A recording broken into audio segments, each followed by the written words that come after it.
নেপালে ভারী বর্ষণে সৃষ্ট বন্যা ও ভূমিধসে এখন পর্যন্ত ৩৯ জনের মৃত্যুর খবর নিশ্চিত করেছে দেশটির পুলিশ সদর দপ্তর। শুক্রবার ৩ অক্টোবর থেকে শুরু হওয়া এই দুর্যোগে সবচেয়ে বেশি ক্ষতিগ্রস্ত হয়েছেন কোশি প্রদেশ, যেখানে ৩৬ জন প্রাণ হারিয়েছেন, বাকি ৩ জন মারা গেছেন মধ্যেশ প্রদেশে।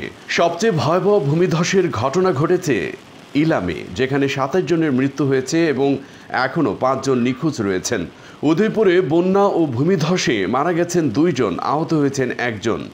খোংটা এবং ভোজপুরে বজ্রপাতের ঘটনায় একাধিক হতাহতের খবর পাওয়া গেছে। খোংটায় বজ্রপাতে ১ জনের মৃত্যু এবং ৩ জন আহত, আর ভোজপুরে আহত হয়েছেন আরও ২ জন। পঞ্চথরে একটি সড়ক দুর্ঘটনায় ৬ জন নিহত এবং ৬ জনই আহত হয়েছেন বলে জানা গেছে।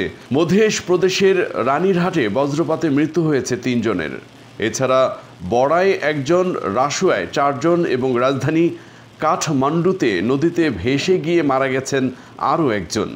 মাকুয়ানপুরেও বজ্রপাতের ঘটনায় ১ জন আহত হয়েছেন। দেশজুড়ে এখনও নিখোঁজ রয়েছেন ১১ জন, আর আহত হয়েছেন অন্তত ১৩ জন। টানা বৃষ্টিপাতে দুর্গত এলাকায় পরিস্থিতি ক্রমেই অবনতির দিকে বাড়ছে, ক্ষয়ক্ষতির আশঙ্কা।